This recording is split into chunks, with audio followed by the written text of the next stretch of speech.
Okay, big ball game in Warner Robins on the other side. In Freedom Field, it was Houston County and Northside. Let's check it out. Houston County, Northside, Black and Silver versus Big Blue at Freedom Field. Chilly night. Northside's first drive, Jaden Daniels.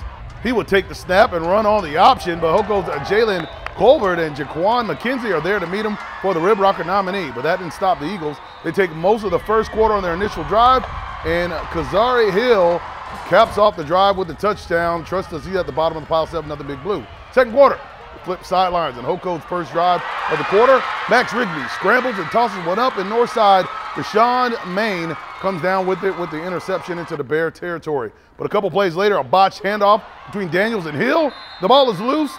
Jason Hodges finds it at the bottom of the pile, but the Bears would go 3 and out on the ensuing drive. So Northside gets the ball back, and they take full advantage. Daniels drops back, then scrambles and throws and finds Justin Luke, I am your father, wide open for the touchdown. 14 Nathan Eagles, and the mascot in the naked nest. I love that, but Hoko would definitely answer. Rigby, he hands the ball to Wesley Steiner.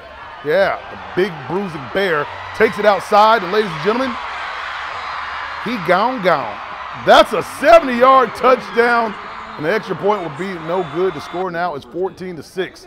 Bundled up Northside fans are hoping for another touchdown, and they will get it. Daniels hands off to Jalen Cephas, and he takes it in for the final score of the half. 21-6 Eagles at the break.